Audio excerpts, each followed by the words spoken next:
और घंटे की आकार की बेल घंटी को भी दबा दें ताकि हमारे नए वीडियो आपको लगातार मिलते रहें।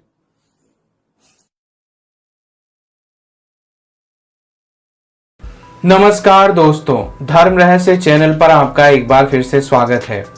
प्रेत शक्ति और हनुमान भक्ति भाग 1 में अभी तक आपने जाना कि एक व्यक्ति जो अपने रिश्तेदार के यहाँ जाते हैं, वहां पर जिस लड़के की सगाई हो रही होती है उसकी सुबह सुबह मौत हो जाती है। अब जानते हैं कि उन्होंने आगे क्या लिख के भेजा है। गुरुजी प्रणाम। प्रेत शक्ति और हनुमान भक्ति का ये दूसरा भाग है। मैं रोज की तरह ही सुबह 5:30 बजे उठकर तैयार होकर गाड़ी लेकर बुलंदशहर स्थित भूड चौराहा पर चला जाता था।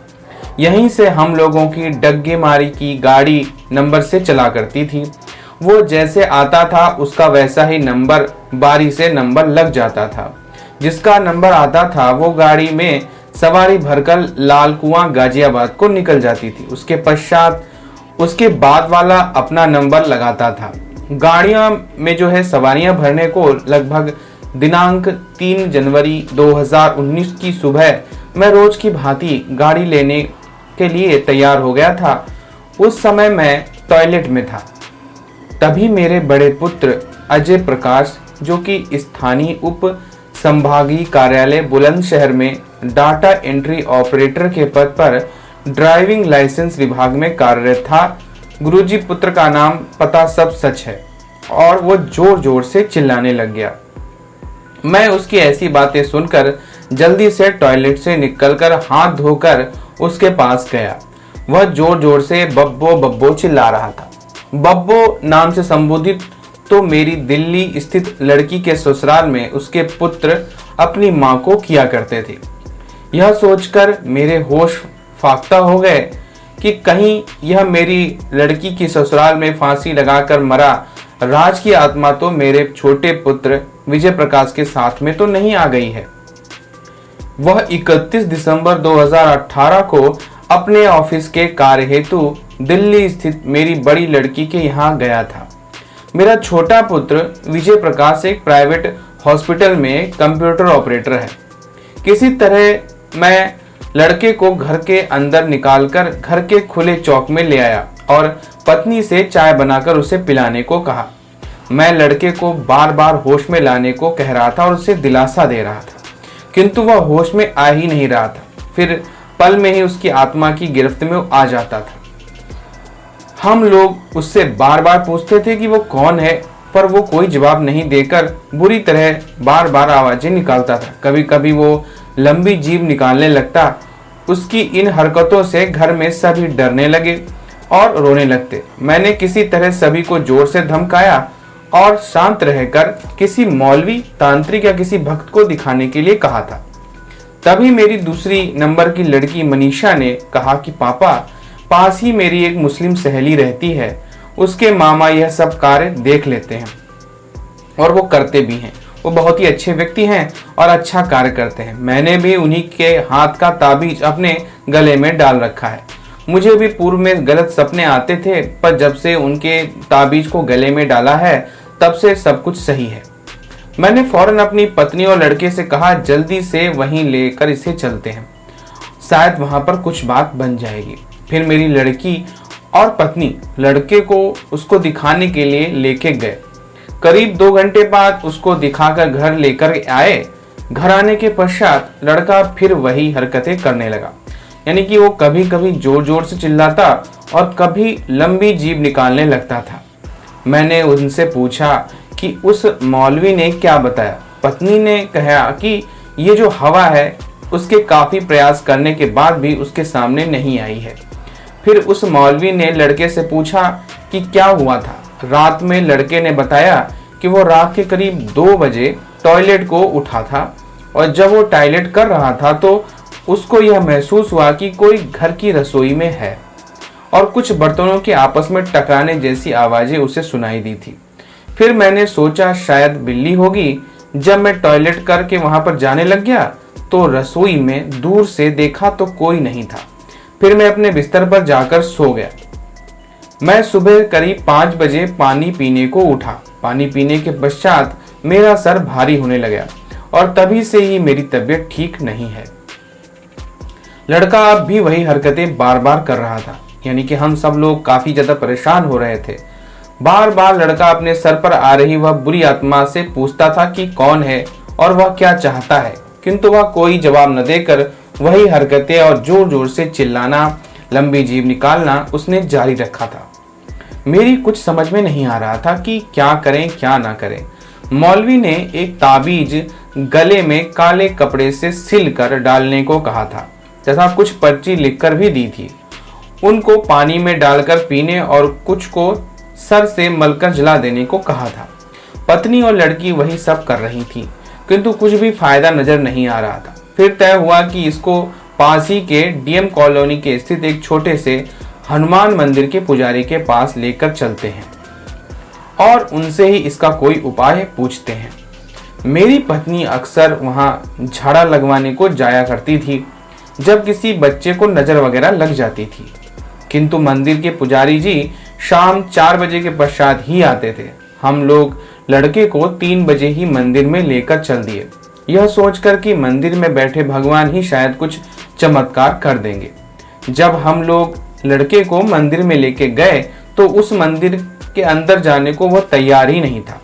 वह सारी शक्ति मंदिर के गेट के बाहर खींचने की कोशिश करने लगी और हम लोग उसे पकड़कर अंदर खींचकर बड़ी परेशानी से ले जाने की कोशिश कर रहे थे। अनजान शक्ति न जाने कहां से आ गई जो हम तीन लोग भी उसको काबू नहीं कर पा रहे थे। फिर मेरे लड़के को गुस्सा आया और उसने 2-3 तमाचे जड़ दिए। बड़ी मुश्किल से वह रोते हुए मंदिर के अंदर आया। फिर हम लोग वहीं मंदिर में एक जगह बैठ करके मंदिर के पुजारी जी का इंतजार कर भगवान से इस परेशानी से निकलने की मन ही मन प्रार्थना कर रहे थे। 5 बजे के करीब पुजारी जी वहां पर आए। तब हम अपना नंबर आने का पश्चात लड़के को पुजारी जी को दिखाया भी और सारी बात उनको बताई। उन्होंने भी काफी कोशिश की और पूछने की कि वह कौन है और क्या चाहता है, किंतु वह भी कुछ नहीं कर सके और अंत में सर पर फूंक मारकर हाथ में धागा बांधा और कल आने को कहा।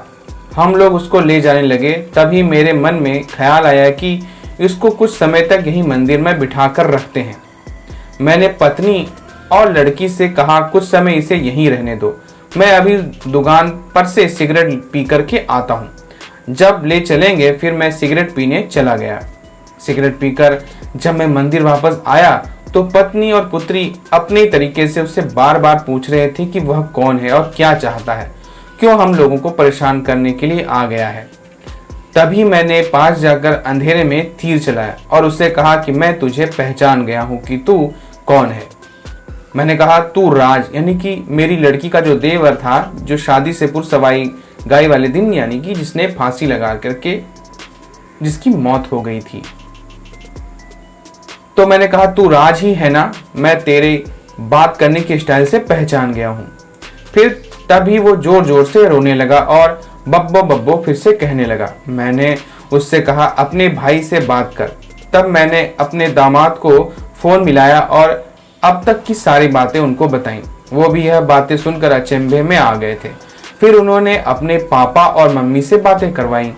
अपनी मम्मी से बातें करते करते वो जोर जोर से रो करके कहने लगा कि बब्बो मेरी शादी तो हो जाने देती, क्यों मार दिया मेरे को।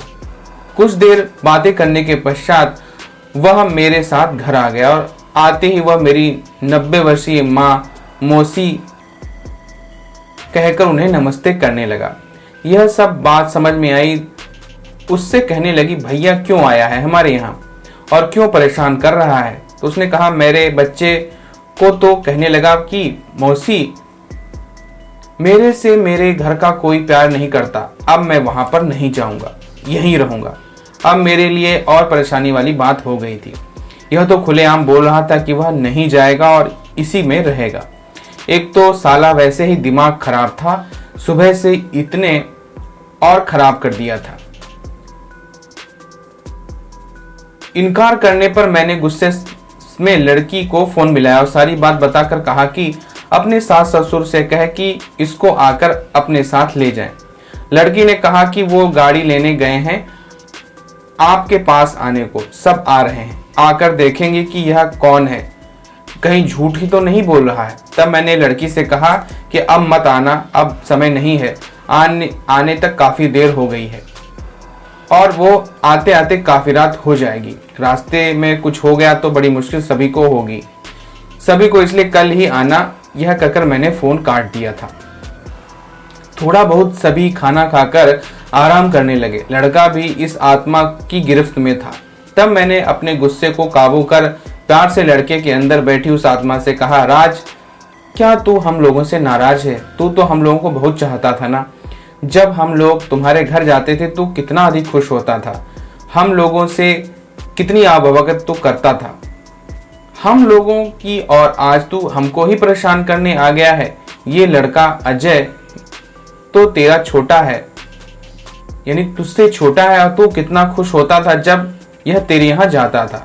हमसे क्या गलती हो गई है हम नहीं जानते, हम सब तेरे से हाथ जोड़कर माफी मांगते हैं, माफ कर दे हमको राज। उस पर मेरी इन बातों का काफी गहरा प्रभाव पड़ा और वो रोने लगा। रोते रोते कहने लगा, मौसा, मेरे से बहुत बड़ी गलती हो गई। मैं तो घूमने आया था, ये भी मेरे साथ चले आए। आप अजय भाई को बचा लो, ये काफी खतरनाक है।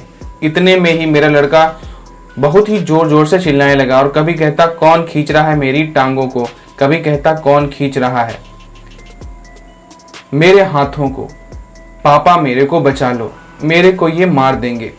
उसकी ऐसी बातें सुनते ही सब के सब रोने लग गए। क्या करें, कुछ समझ में नहीं आ रहा था। तब मैंने सबको गुस्से को शांत कराया। उस राज से बोला, जो भी तेरे साथ है, यानी कि मैं उसको बहुत बुरी गाली देकर बोल रहा था, उससे कह दे जो करना है वह करके देख ले। मैं देखता हूँ मरने वालों में कितनी ज़्यादा ताकत होती है, यानी कि उनमें ज़्यादा ताकत होती है या जीवित इंसानों में। मैंने अपनी लड़कियों से कहा, हर घर के दरवाजे के अंदर वाली कुंडी में ताला लगा दो। मुझे अंदेशा था कि यह राज फांसी लगाकर मरा है, कहीं ये इस लड़के के साथ कोई ऐसी हरकत ना कर दे हमारे सोने के पश्चात में, जिससे कि कोई दरवाजे के अंदर से कोई बाहर न चला जाए। और फिर मैंने बाहर वाले दरवाजों पर ताला लगा दिया। सुबह दिल्ली से तेरी जीजी और जीजा आ रहे हैं, तब वो यही सोचेंगे कि क्या करें, और आधे लोग पहले रात के 2 बजे तक सो जाएं, फिर उनके जागने पर बाकी लोग सो जाएं। इस तरह का प्लान इन्होंने बनाया। फिर मेरी पत्नी मेरे लड़के से बोली, भैया डर मत, तू हनुमान जी को याद कर और घर में रखी हनुमान जी की एक तस्वीर ले आओ, और उसे वो दे दी गई। मेरे लड़के ने जब हाई स्कूल की इंग्लिश मीडियम की परीक्षा दी थी, तब मेरी पत्नी ने लड़के से कहा था कि मंगलवार की सुबह को 10 रुपए के केले बंदरों को खिलाया कर और शाम को हनुमान जी के मंदिर जाकर 10 रुपए का प्रसाद भी चढ़ाया कर। लड़का शुरू में तो हर मंगलवार को जाता था, फिर माँ हमें कभी कभी जाने लगा। इस तरह हमने वह रात काफी आशंकाओं के बीच बड़ी ही मुश्किल से काटी थी। अगले दिन दोपहर तक दिल्ली से मेरी लड़की और उसके ससुर, दामाद, उनके बड़े भाई घर में आ गए। वे लोग भी सच जानने का प्रयास करने लगे कि आखिर क्या सच्चाई है। मेरी लड़की ने बताया कि 31 दिसंबर 2018 को जब विजय प्रकाश यानी मेरा छोटा पुत्र घर आकर अगले दिन जाने वाला था, उसी रात की सुबह को मृतक राज मेरे सपने में आया था और कह रहा था कि भाभी, मैं विजय के साथ तुम्हारे घर घूमने जा रहा हूँ। सुबह उठकर जब मैंने यह बात अपने दामाद को बताई तो वो मेरे घर पर ही गुस्सा होने लगे और कहने लगे, तेरे को ही यह सपना क्यों दिखाई देते हैं, हमको क्यों नहीं दिखाई दिए। गुरुजी, आप इसका भी निष्कर्ष निकाल कर बताएं कि आखिर यह सब क्या हो रहा था, हमारे ही साथ क्यों हो रहा था, और घटनाक्रम का अगला भाग तीसरा जल्द ही मैं भेजूंगा। तो ये देखिए इनके साथ जीवन में किस तरह की घटना घटित हुई है और इनके लड़के के ऊपर वो जो मरा हुआ लड़का है उसकी आत्मा का साया आ चुका है और उस आत्मा के साये की वजह से ही वो इस तरह की हरकतें कर रहा है। और देखिए जो भी जिससे जुड़ा होता है मानसिक रूप से या शारीरिक रूप से किसी भी प्रकार से मन से किससे जुड़ता है, उसी से वो अपना संबंध मरने के बाद भी बना के रखता है। और कभी कभी ऐसा भी होता है कि हमारा पूर्व जन्मों का कुछ ऐसे संयोज हो जाते हैं जिसकी वजह से हम उस व्यक्ति से या उस शक्ति से जुड़ जाते हैं। इसीलिए वो ऐसे उसने मतलब इनके शरीर को चुना या इस व्यक्ति के ही शरीर को चुना जो इनके पुत्र थे। तो आगे क्या हुआ हम लोग जान लेंगे ये जब एक भाग 3 भेजेंगे, और ये जल्दी ही भेज दें ताकि कहानी का तारतम्य ना टूटे। अगर आज की कहानी आपको पसंद आई है तो लाइक करें, शेयर करें, सब्सक्राइब करें। आपका दिन मंगलमय हो। धन्यवाद।